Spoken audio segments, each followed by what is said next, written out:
Hello, everyone. My name is Kim Crosby, and I'm the site director for the Focus program here at JBLM. The Focus program is a resiliency training program for families and couples.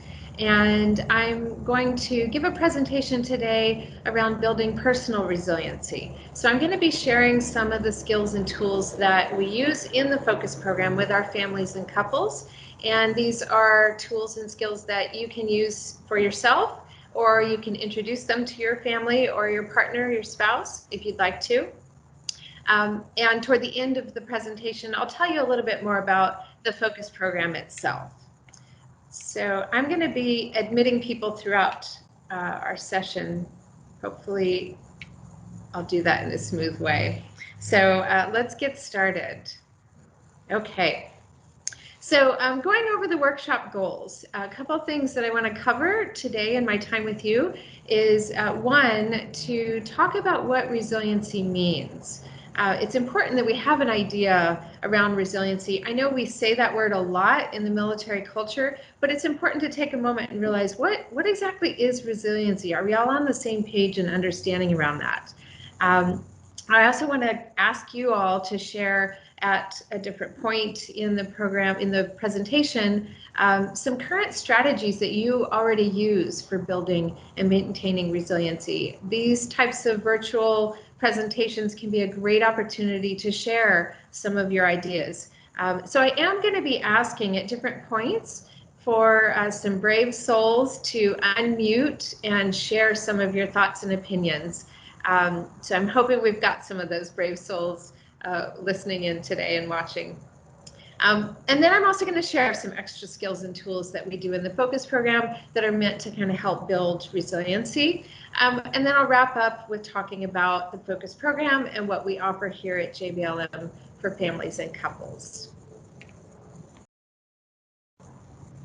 Okay, so here is the kind of first opportunity to unmute and be able to share with me. I just want to do a quick check-in with everyone about how you're feeling today.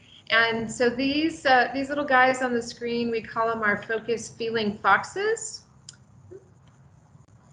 Sorry about that. We call them our Focus Feeling Foxes. And what I'd like everyone to do is unmute and just share what fox you're feeling today. And you can just go ahead and just kind of call out if you're feeling one of these foxes. So I'll give you a moment to unmute and go ahead and share.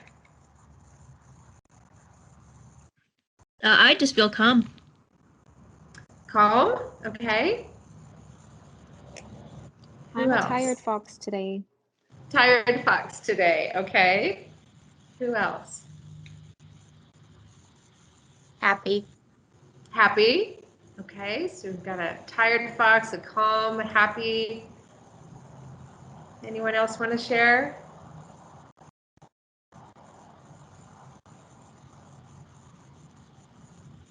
Happy fox.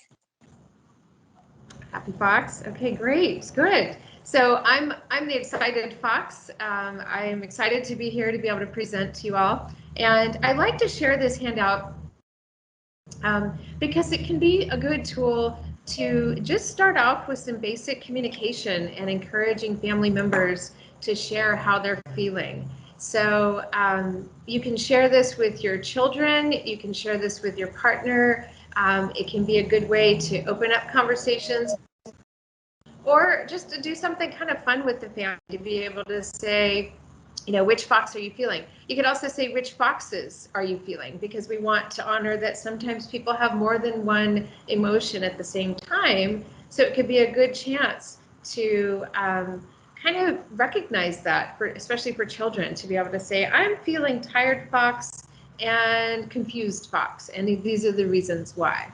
So it's just a great handout to bring out to the family, kind of get started with talking about how we're feeling, how we're doing, especially for folks that don't really want to talk about feelings. They can just point to the fox. And it's also a good way to kind of get started being aware of how are you feeling. We have very busy days and lives, and we don't always have that chance to really think about, how am I doing today? Let me take a moment and think about that. So this handout can really help with being able to recognize what fox am I feeling today. So thank you all for sharing that. Let's move on to the next slide. So what I'd like to talk a little bit about is what resiliency means. Let's start there. If we want to build up resiliency, we first need to have an idea of what does it mean. So who can be a brave soul, unmute, and share with me what are some thoughts that come to mind when I say, what does resiliency mean? What might be a definition of resiliency? How you handle change. Being able to handle change. Excellent. Okay. Anyone want to add to that? Bounce back from a hard time. Being able to bounce back from a hard time. So being able to handle change, being able to bounce back from a hard time. Okay. Does anyone want to add to that?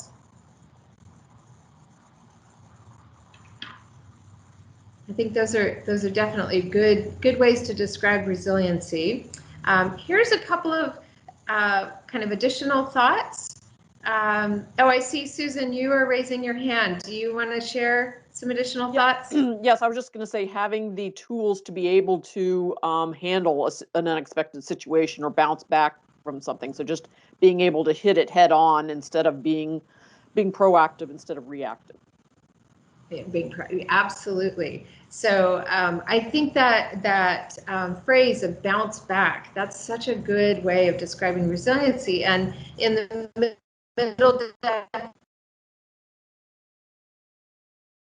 definition on the screen, the ability to bounce back and change. So having that need to or adjust. So resiliency, and then I think, like Susan, you said, having the tools to be able to bounce back. So not just being able to bounce back, but having the tools to do that is part of resiliency. Having that capacity to recover quickly from difficulties or stress. So when we have resiliency, it doesn't necessarily mean that we just remain completely unaffected when there's some kind of a stress or change or transition that happens to us. But really what resiliency means is that we have the tools to cope with that stress. And even if it affects us or changes us a little bit in some ways, once that stress has passed, we're able to kind of bounce back and sort of return to a more stable, some closer to normal of how we would usually be. So I think of a lot of times an example of someone training for a marathon. They have to spend months of training and preparing and exercising their muscles and their body to really endure that marathon.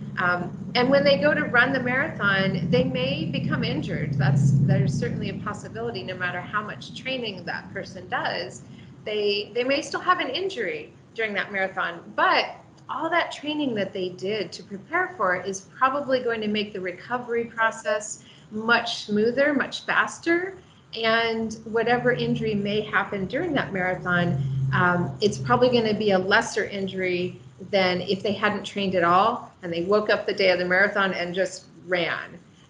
So resiliency really can involve having those skills and tools that we're putting into practice every day, so that when challenges and stresses come upon us, we can cope with them as best as possible, and then we can recover from them and kind of bounce back as best as possible. So good. Thank you so much for the input that you've all given so far. Let's talk a little bit about, if anyone would be willing to share, what are some examples of how you maintain resiliency in your life? And there's no right or wrong answer. So what are some ways that you bounce back, you kind of do that training for the marathon? What are some things you do in your daily life that help? Okay, let's see. I see Kristen. Yeah, I just break things down into smaller parts instead of I'm a procrastinator big time. So if I just look at the whole big thing, it's just like, oh no. But if I could break it into pieces, it's easier to manage. Awesome. That's such a great idea. Breaking things down into smaller, more manageable parts versus looking at that big, overwhelming picture that you might say, oh, I don't want to deal with that. It's too much. Good, good. Thank you. Who else? Go ahead and unmute if you want to share an example.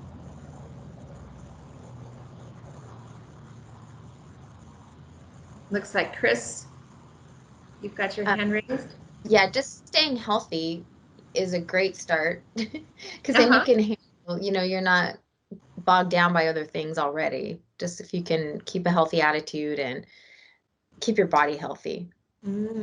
Oh yeah, so I'm glad that you're mentioning you're being specific about healthy in terms of there's the physical health, keeping your body healthy, but then you also said having a healthy attitude.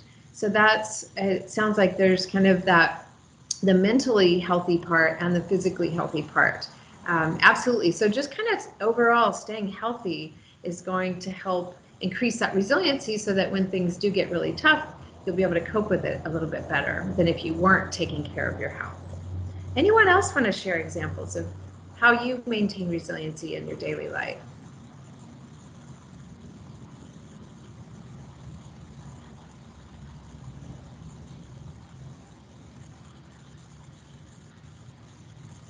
Okay, well, we'll move on. For the sake of time, I've got a lot of good stuff to share today. So what I want to kind of shift into is recognizing that when something unexpected happens, when there's a stressor that falls upon us, there's a lot of different, especially if it's an unexpected stressor or we're not quite sure how it's going to turn out, or there's a lot of unknowns related to it. We can have a lot of different emotional reactions that come up. No matter how much we prepare for something, it still can feel unexpected and we can have a lot of emotional reaction. I'm sure we can all relate to the COVID experience that was so unexpected and thinking about all the different emotions we may have been experiencing over the past months. So on this screen, it just kind of highlights a few things: anxiety, confusion, anger, fear, panic, overreacting, poor decision making. A lot of times when we have different stressors on us, our emotions get stronger and stronger and they sort of take over the thinking side of our brain. And so then we're not making as well of decisions that we can be making. And then rumors and embellishing. So when we're feeling different unexpected stresses, that's where things can kind of get maybe blown out of proportion. And that's where rumors and sort of embellishing the story can start to happen. So there's a lot of things that can happen to us and that we experience when something stresses us or there's an unexpected situation or a change or a transition that we go through. So the first thing I wanted to kind of talk about around building that personal resiliency is thinking about managing emotions during increased stress. So when we're affected by a stressor and we have different emotions that come up, we have some choices of what we want to do with those emotions. First, we want to recognize them, kind of say, what Fox am I feeling today? What are the emotions I'm having today? But then we want to say, okay, now what's happening with these emotions? Am I in control of these emotions? Am I managing them well? Or are the emotions in control of me? And one way you can tell is to ask yourself, am I reacting emotionally or am I responding thoughtfully to this situation? When our emotions are in control of us, that's when we're usually reacting, and the emotions are just they're steering the direction of things, and a lot of times the emotions just go anywhere they want to. When we're responding to a situation, that's when our cognitive side of the brain is really using more thoughtful decision-making skills, and we're more in control of the emotional side, and that way our response is going to probably be something that's more ideal to what we would really want. So this is just a good starting place to ask yourself, whenever you're feeling upset about something that has happened that is stressful, you want to ask yourself, am I reacting emotionally to this or am I responding thoughtfully to this situation? And that can really indicate, are my emotions in control of me or am I in control of my emotions? So one of the tools we use in the focus program that helps with kind of checking in to figure this out is what we call our feeling thermometer. It's a very simple tool, and it can be something that is taught to some of the youngest members of your family. Children as young as 3 have been able to even grasp some of the concepts of this. So it can become a really good tool to use across the whole family. And it's a very simple tool, so it's not a complicated equation. But the way we use this is to identify how comfortable you are in a given situation. So when you're feeling comfortable and you're happy, you're calm, maybe you're relaxed, whatever emotions you're experiencing, they are positive, then you would say that you're in the green on the thermometer. When we're in the green, that's also when the cognitive side of our brain is in control, and that's when we're responding and we're being more thoughtful in our actions. As you go up that thermometer, as you become more uncomfortable in a situation, then those negative emotions become increasingly intense. So in the yellow, you might be a little bit of something unpleasant, a little bored, a little tired, a little confused, maybe a little annoyed, just a little bit of something to indicate you're not quite in the green, you're in the yellow. And then as you go into the orange, that's when you're starting to become pretty uncomfortable with whatever emotion you're experiencing. So that's when you're getting pretty frustrated, worried, sad. It's more intense. And then once you've reached the red, that's when the negative emotions are very strong, very anxious, depressed, you're really angry. That's when the emotional side of our brain has really taken over, and that's when we're reacting. When we're in the red, that's when we tend to do and say things that we may later wish we hadn't. That's when we get into arguments easier and we yell and things like that. So being able to use the different colors of the thermometer can really help us gauge at any moment in our day, sort of checking in to say, where am I today? I've had so many things go on today, good things, not so good things, boring things, exciting things. Where am I on this thermometer? And it becomes, like I said, a good tool that you can share with the whole family so that everyone can use this tool, and you can ask each other, where are you on the thermometer right now? Let me check in with you.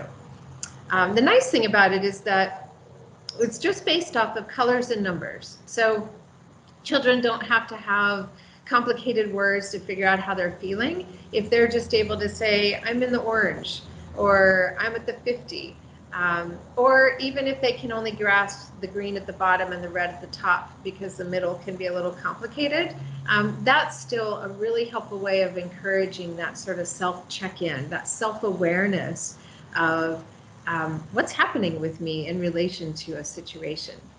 So I want to ask again if anyone wants to be brave and share with me, where are you on the feeling thermometer right now? Kind of think about if you had to kind of pick a spot on that thermometer, where would you say you're at?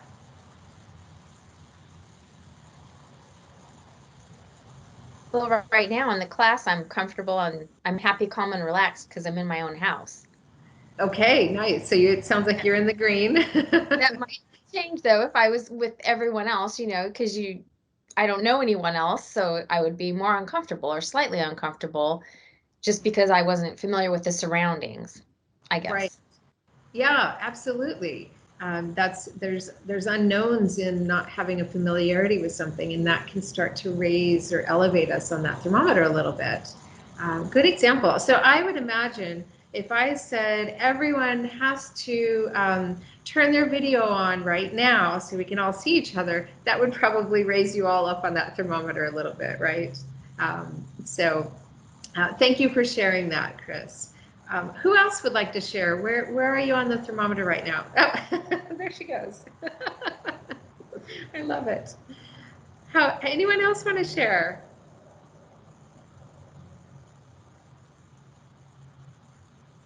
I know someone mentioned that they were, oh, here we go. Lynn, do you want to share where you're at? Sure. It's not really exciting, but I just wanted to speak so that you had someone speaking. But I'm comfortable, happy, calm, relaxed. So Good. Okay, so you're in the green as well. Absolutely, and it doesn't have to be exciting. It's just good knowing kind of where you are on the thermometer. I heard someone earlier say they were tired fox, and I wonder if that person is still on. Would you want to share where would you put tired fox on the thermometer? Hi, I'm the tired fox. I would put myself at the orange yellow. So I got my COVID vaccine number 2 yesterday. And so I stayed home from work because I just feel really COVID vaccine-y. Yeah, not so good. Okay, so that's really helpful to know, not only to know that you're in kind of the yellow and orange, but then to know why, to know what's behind that. So I think several things have just happened in that situation where you're recognizing where you are on the thermometer, you're communicating that, and then it also gives me understanding of what's going on for you. That's a really nice way, that's a nice example of how this thermometer can help open up communication in family members, but also just for yourself to check in and kind of say, you know, I'm not feeling so great today because I just got that second shot, and so I'm actually in the orange. Um, like I said, we have such busy days and lives that we don't always check in with ourselves to see where we're at. And if we're able to get in that practice of just sort of checking in to say, where am I at on that thermometer? Then when we do recognize being in the orange or red, or if we can tell we're heading in the direction of the orange or red, that's a good indicator to say, okay, what do I want to do about this? Do I want to change that direction of the thermometer and maybe try to bring it back down? Or is it something where I'm probably going to just stay in this level for a little while, and so I need to let others know because it may not be very pleasant for a little while? So it's a really good way to check in for yourself. And that's a big part of building resiliency, is being aware of where are you in the matter, in being able to cope with a situation that's happening. Did anyone else want to share where you are on the thermometer? I love getting to hear what people share.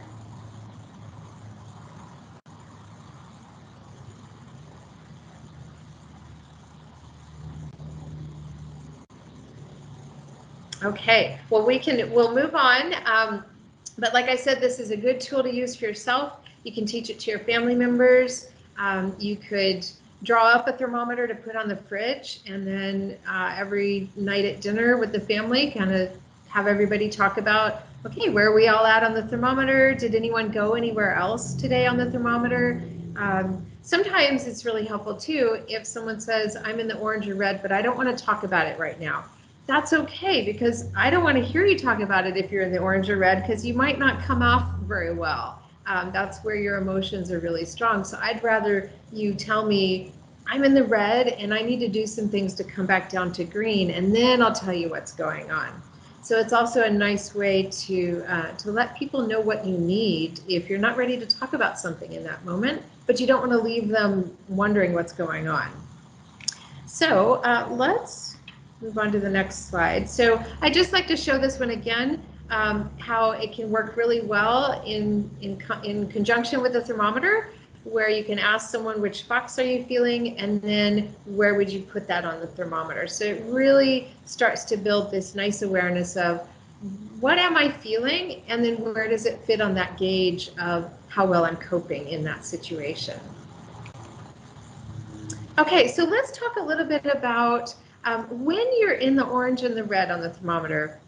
That's not necessarily a bad thing. It's normal. It's healthy. We go up and down the thermometer all the time. So it's not that people are supposed to stay in the green all the time.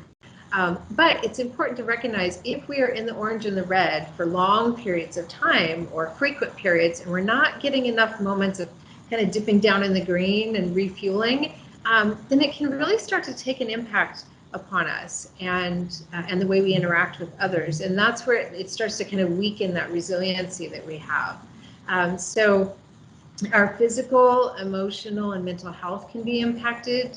Having kind of high levels of stress that we're not coming down to the green throughout, it can also start to cause changes in the way we're thinking and behaving. So we start to look at things with a different perspective that is maybe not very helpful. It can increase conflict in our interactions with the people we care about.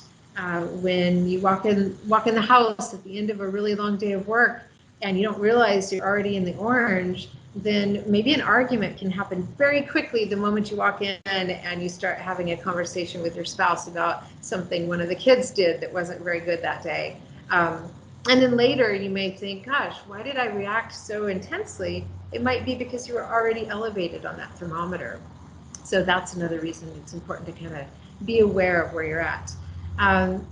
Having long-term stress can also start to reduce our ability to engage in active listening skills. So we're not as open to hearing what others have to say. We don't necessarily have the energy to be open to hearing what others are saying, and we're more focused on ourselves. And then our productivity and our effectiveness skills start to decrease. I know it's a good indicator, and this has happened to me before. If I find my keys in the trash or in the freezer, that tells me I have been in the orange or the red for a little bit too long, and I really need to stop and do something to help come back down toward green. So it's good to recognize what are the things that tell us we have been in that orange or red for a bit too long, and we really need to focus on coming back down. One of the things, though, I also like to kind of reiterate about the thermometer is that coming down to the green from the red or the orange level, it doesn't solve what the problem is that's putting you there, right? Coming down to green doesn't fix that flat tire that might have happened. Coming down to green doesn't get rid of COVID, right? But what it does is it gives you that refueling or that resiliency so that you can continue coping with that stress.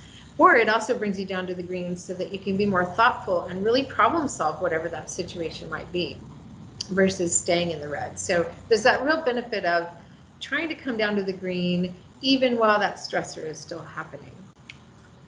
Okay. So we've talked about kind of the first part of building resiliency is having that awareness of where are you? What's the gauge that tells you how you're handling stress and change and transition. And like we just talked about, once you're in the red and the orange, it's important to ask yourself, what am I going to do with this? Do I want to change that direction and try to come back down closer to green so I can be more responsive instead of reactive? So something we do in the focus program, or you can do on your own, is to create a getting to green plan. Basically listing off what are the things that help me feel better, what are the things that help me de-stress, what are the things that put me in a good mood. And I really like to encourage people to put down everything, even if it only works for particular things or at particular times.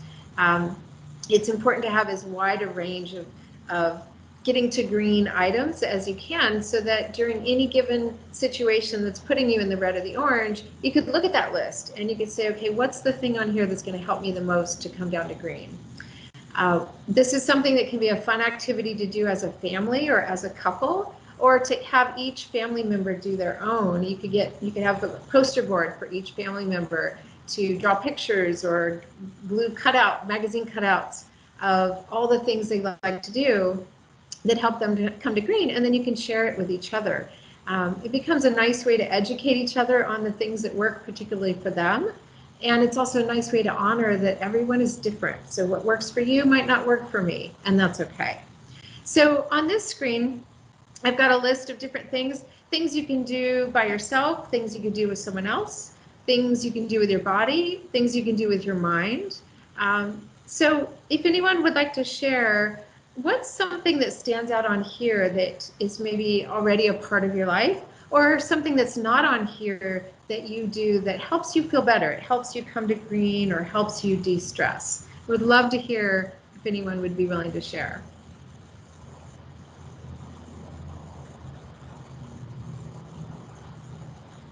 Gardening works for me. Gardening. Just spending time gardening. Awesome, great. That's a good one. So gardening, you're in nature, you're focused on what you're doing with the gardening. I like that. If you can grow something, like green beans or whatever, it's fun. And then you feel like, wow, I did that. Right, absolutely. Yeah, it has multiple ways of getting you to green, because you're actively involved in growing something. Being the creator and grower of that. And if it's something edible, then you're getting to eat some healthy things as well. Getting all kinds of benefits. Fantastic. Okay, good. Who else wants to share something on this list that they particularly like to do, or something that's not on here that they do to help themselves kind of come to green?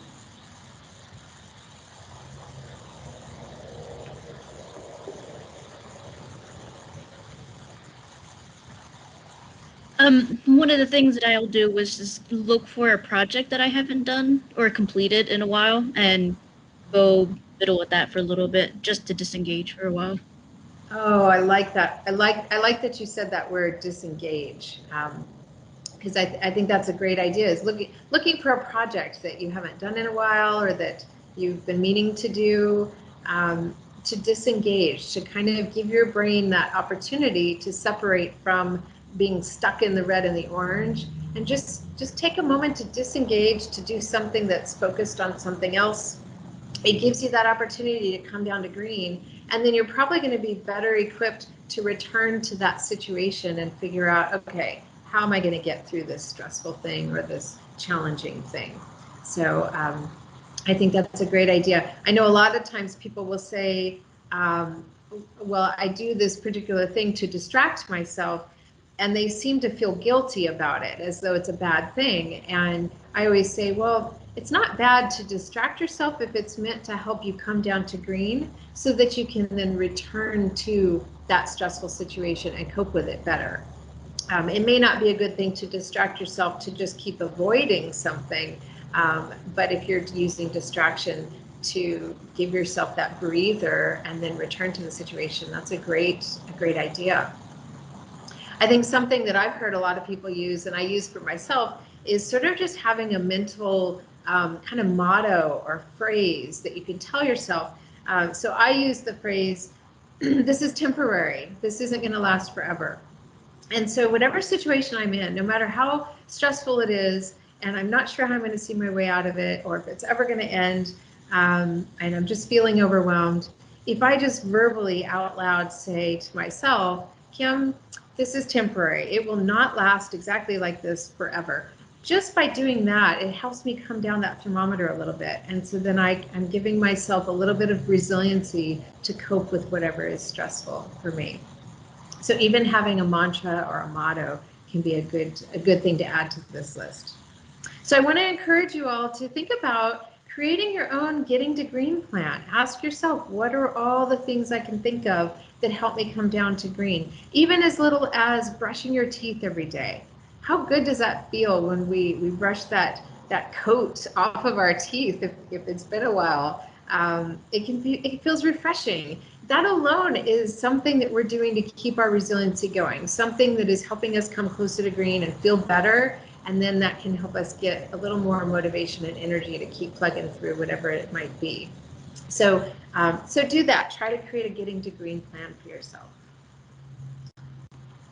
Okay, so there we go. I think I skipped too far. There we go. Okay, so we've talked a little bit about first recognizing what are the emotions you're feeling, and then gauging where are they on that thermometer and how well am I coping with this situation? How is it affecting me? And then we talked about how do I help myself come down to green so that I can cope as best as possible with the situation.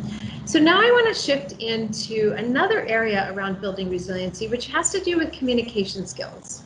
So when I work with families and couples in the Focus program, a lot of times the goal that they want to work on, the type of thing they want to improve, they say communication. We want to communicate better. And that's such a great goal, but it's really broad. There are a lot of ways to communicate, right? So we have some different skills and tools in the Focus program that are aimed at effective communication with each other. So these are some things that I'm going to go through for you to think about. Do you use these in your daily communication with others? And if not, maybe try practicing some of these, because some of these things they're part of that that daily practice for that big marathon, right? The daily resiliency things you do, so that when something really big or stressful or challenging comes up, you can communicate about it as well as possible. So the first one on here is active listening. I want to ask if anyone would like to kind of describe to me what does active listening mean? We've probably all heard that phrase. What does it mean to you? If anyone wants to unmute and share.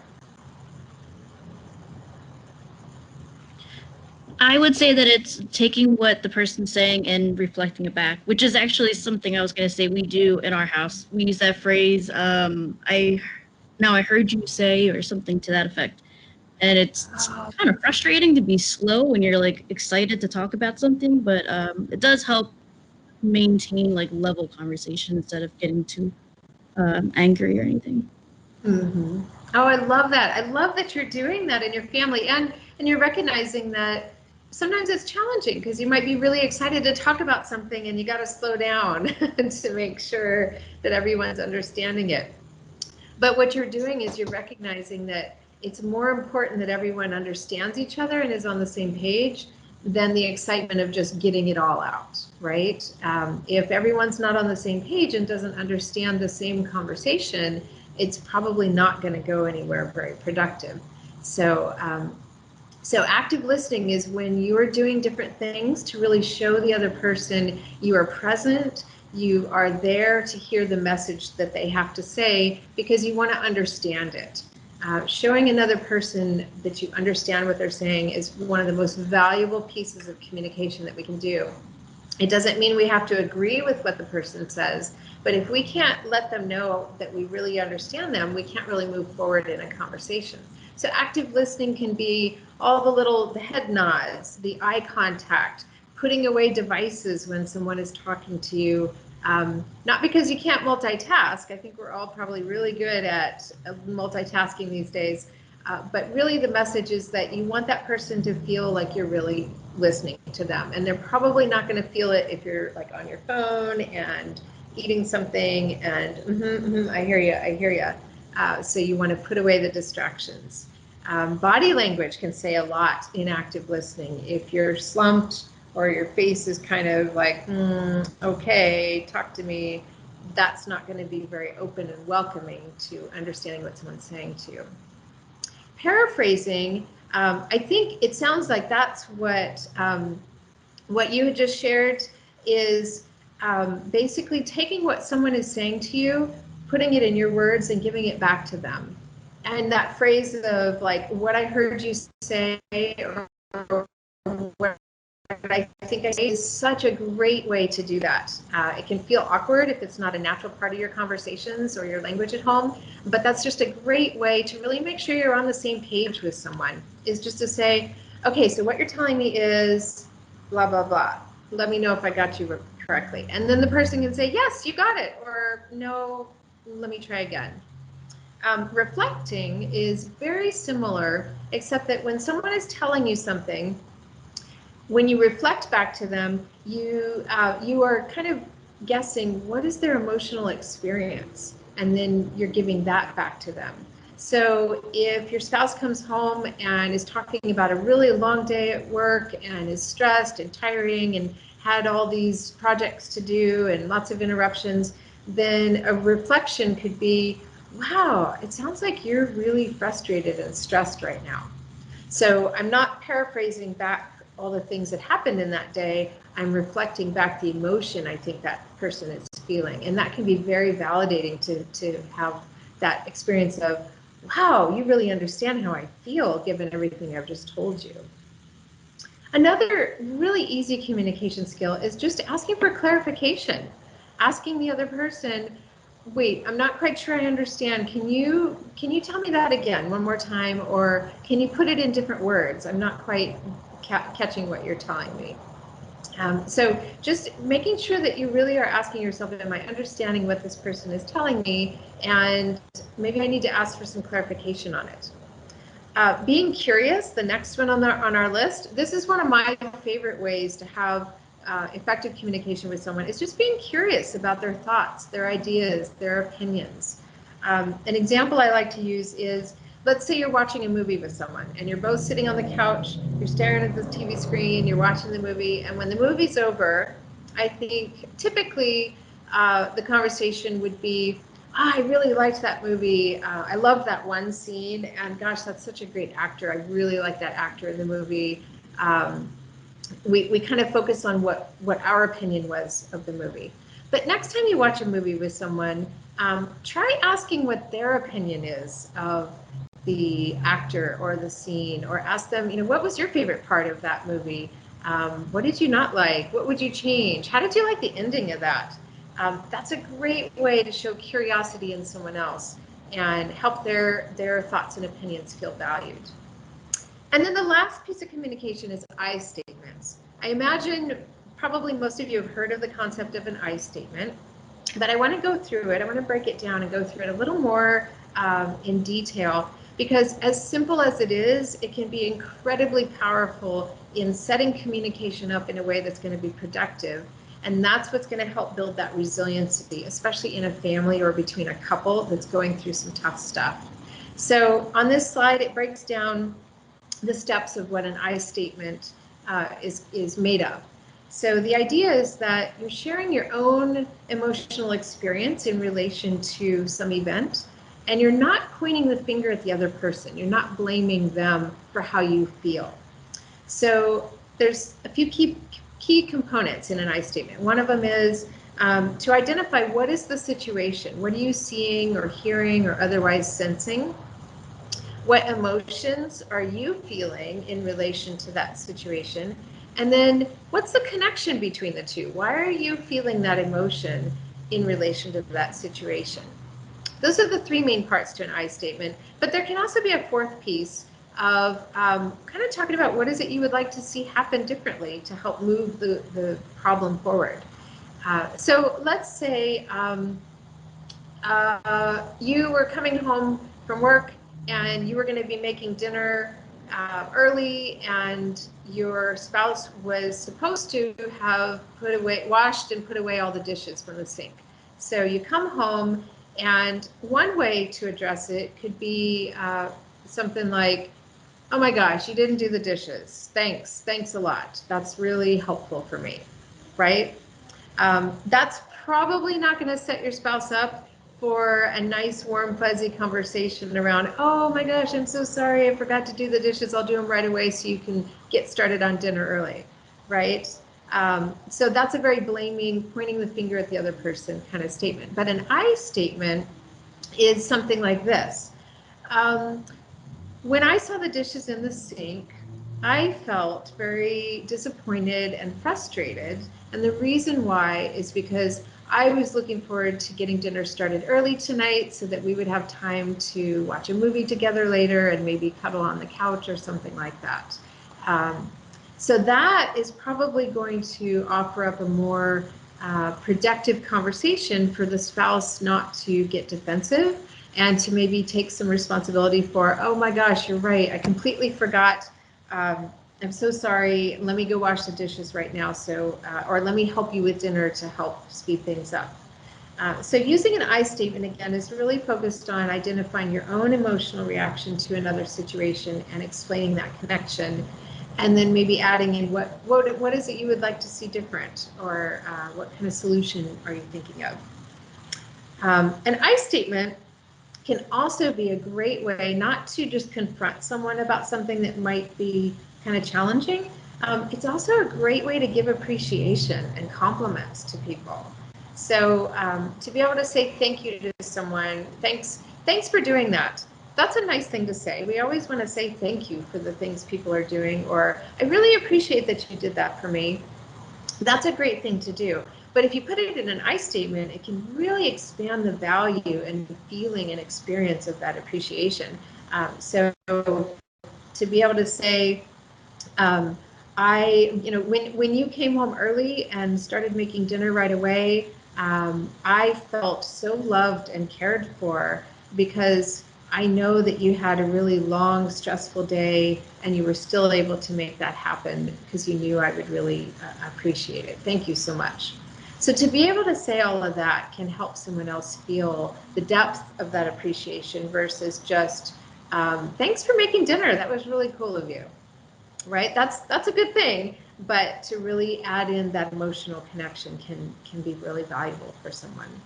So I want to encourage everyone to try an I statement this week. See if you can do it, whether it's as an appreciation to someone or as a way to maybe talk about a tough situation. Put it in an I statement and see how it goes. It can be a really good way to kind of have that effective communication with family members or with a spouse or a partner. Okay, so now we're going to kind of shift. So we've talked about recognizing your emotional reaction to a situation, being aware of that, thinking about how you can bring it down to green. I've kind of gone through, I know I've gone quickly because each of these things I could turn into a full hour session. So I'm compacting a lot into information, but we talked about some communication skills that can make effective conversations happen. And now I want to shift into the part about building resiliency that has to do with connecting your thoughts, your feelings, and your actions. So this is not a concept that Focus created. The Focus program. It's you may have seen something like this in a different realm, but it's really important to recognize how your thoughts and feelings are connected to your actions whenever you're in any given situation. So if you have an external event, let's say you're driving on I-5 and a car, there's a lot of traffic and there's a car that just juts in front of you. So that's the external event. So there's going to be a situation that happens for yourself, and this would happen for everyone, where you're going to have some physical and emotional response to that person jutting in front of you. It might be very minimal and might be pretty intense, but you're going to have some kind of a emotional, physical reaction. Along with that, you're also going to have some immediate thoughts that pop up to interpret that situation. And the combination of the physical, emotional experience you're having with the automatic thoughts and the interpretation of that situation, those are going to determine what your reaction is, what your behavior is, what you end up doing in that situation. So if a car juts in front of you while you're driving on I-5, well, let me ask you, if you would all be kind to unmute and share what might be some emotional or physical reactions a person would have if they're driving on the freeway and a car just suddenly cuts in front of them. What might a person feel in their body or emotionally? Annoyed. Annoyed. Okay. What else? Anger. Anger. Okay. Fear. How might your body? Fear. Annoyed, anger, fear. How might your body feel physically? Tense. Tense. Yeah. Might grip the steering wheel. Might not even realize your heart has just started beating faster. Stopped. Or stopped. Because of the maybe panic could be the emotion, and so your heart kind of stopped for a moment. Okay, so we've got anger, fear, annoyed, tension in the body. And so then what kind of automatic thoughts might come up about that situation? What are some of the interpretations you might immediately have when this happens? Anyone want to share? I would be compelled to cuss. Could you say that again? You would be compelled to cuss. okay. You know, I just get annoyed. You'd be compelled to curse. Yeah. So maybe your interpretation is based off you're feeling angry and annoyed, and so then you might curse in that situation. Okay. What else might be someone's interpretation of what's going on? What might they think about that person that just cut in front of them?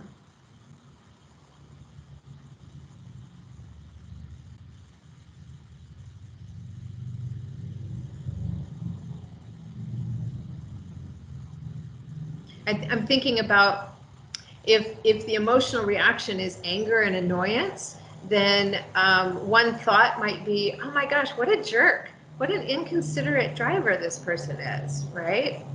Another thought might be around safety, like, oh my gosh, my life is in danger. Oh my gosh, I might get in a wreck. I've got to slow down. So those are kind of two different ways that thoughts could go, either toward interpreting the driver who's cutting in front of you as kind of an inconsiderate jerk. Another interpretation could be focused more on the safety of, I'm driving too close to this person. I might get in an accident. I could get hurt. And so based on whatever thoughts are popping up and some of that physical emotional reaction, then that's all going to combine to determine what the actual behavior is. So the behavior might be to honk the horn or to drive around and flip the person off, right? or to slow down, to curse. So there's a lot of different directions that a person's behavior could be in a given situation, depending on the way they're interpreting it, the thoughts that are popping up automatically in conjunction with how their feelings are in their body. That's what's going to determine what their action is. And the higher up we go on that thermometer, those responses, those behaviors are probably going to be less and less effective or resilient because it's more emotionally driven. So it's really good to think about whenever you're in a given situation that feels upsetting or is kind of putting you up that thermometer, ask yourself, how am I feeling in my body? What are the emotions I'm experiencing? And then what are my thoughts about this situation? How am I interpreting this situation? And then look at those thoughts and ask yourself, are those really productive, helpful thoughts? Or do I need to change those thoughts, kind of catch them, and change them into something that's more productive? So instead of thinking, oh my gosh, this driver who cut in front of me, what a jerk, he's so inconsiderate. That's not really helpful for me. That may not even be accurate. Maybe this is a very kind person. So a more helpful thought might be, I don't know what's going on with that person, but I'm concerned more about my safety. So I'm going to slow down instead of maybe tailgating them and honking really loud and making it very obnoxious, right? So catching those thoughts can be a really important part of kind of managing our emotions and determining what kind of behaviors are going to be more resilient in a given situation. Okay, does anyone have any questions about that? I know it can be a little complicated in a short amount of time to share. Okay, so I'd like to kind of wrap up and talk a little bit about the Focus program. This is a program that is applicable for active duty service members and their family members, and that can include a family with children, or that could be a couple. So I want to tell you a little bit about the program. It is a resiliency training program, and some of the skills I've shared today are the types of things that we go over in our program. We talk about how do you manage feelings? How do you communicate effectively with each other? How do you set goals and solve problems in productive ways? And then how do you cope with overall triggers and reminders that might be related to past things so that they aren't affecting your current situation? These are all areas that Focus considers important to have skills and tools in order to maintain that resiliency in a family or in a couple. So this slide is kind of a nuts and bolts slide about our program. Focus stands for Families Overcoming Under Stress. And that really does capture what we're trying to do. We're trying to support families to overcome being under different types of stress. So we meet with individual families or individual couples with one of our trainers. I always like to mention that couples don't have to be married. So if they're in a dating relationship or engaged in a committed relationship, they can come into the Focus program. But what we're doing is meeting with one family at a time through a series of sessions. And the goal is to identify what are the strengths and skills that family is already using to deal with challenges and stress. And then we look at what areas can we kind of beef up and build and strengthen skills and tools in. So if a family comes in and says we want to communicate better, then we're going to focus a lot on teaching different communication skills to kind of build up that resiliency in the family. So it's a very strength-based program, and we can schedule appointments at very flexible times.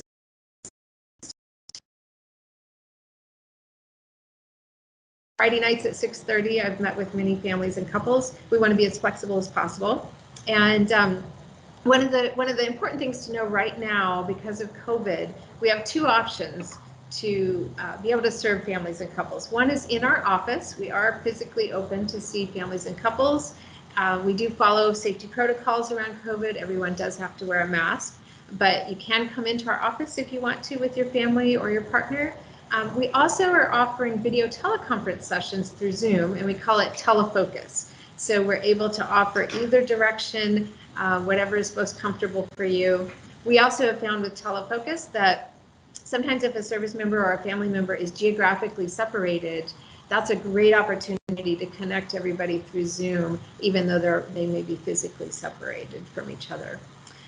So one of the best parts to know about Focus is how to get into the program. We are available all year round. So I have a lot of people saying, well, when do your classes start? And I always say, well, they start when you call us, when you want it to start, because it's just for you and your family. This is not big groups of families or big groups of couples where we're offering scheduled classes. This is just you and your family contacting us to set up the sessions when it's going to work for you. You can give us a call at our main number, 253-966-6390. You can stop by our office. We're located in building 2013 on Lewis, Maine. Kind of by the parade field is the point I like to mention that triggers most people's awareness. And then you can send an email to us, jblm@focusproject.org, if you're interested in the program. We never have a waiting list. We work really hard to schedule the first appointment within a couple of days to a week out, depending on our schedule. So we try to get folks scheduled as soon as they're ready to get started to come into the program. And it's the kind of program that's available for just about everyone that's interested. So a lot of times I like to say, if you haven't gone through the Focus program with either your partner or with your family, then I would want to ask you, why not? Why haven't you taken advantage of it? It's a good program to try to consider. So I do want to have some time for questions. And before I get to questions, I'm going to share one more slide. If you have a phone where you can hold it up over this QR code, it will pull up an evaluation. I think it's about a 10-question evaluation just for my portion of today, just for the Focus presentation I've done. If anyone would be willing to do that while we're kind of wrapping up with questions, that would be greatly appreciated. I really like to hear feedback from folks. So at this point, though, I do want to, while you're pulling out your phones and doing that, I do want to answer any questions that anyone has. I'm not sure if, Chris, it looks like maybe, I'm not sure if you had a question.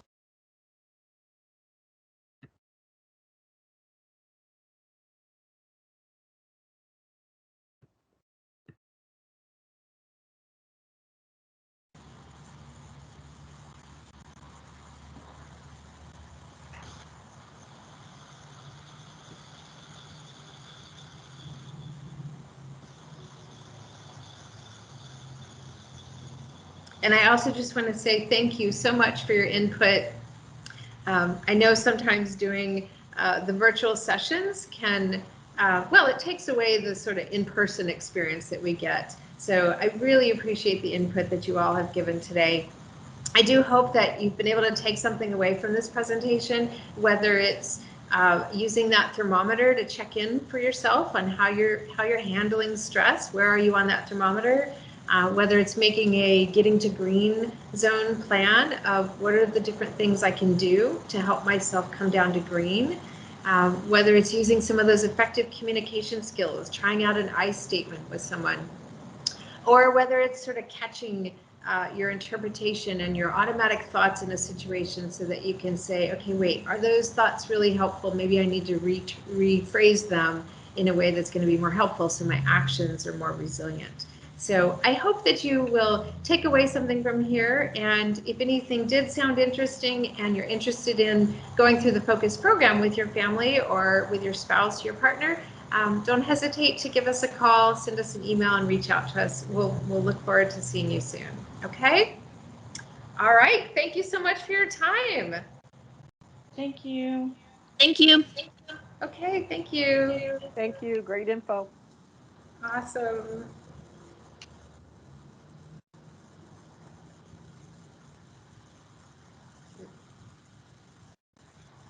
That can to figure out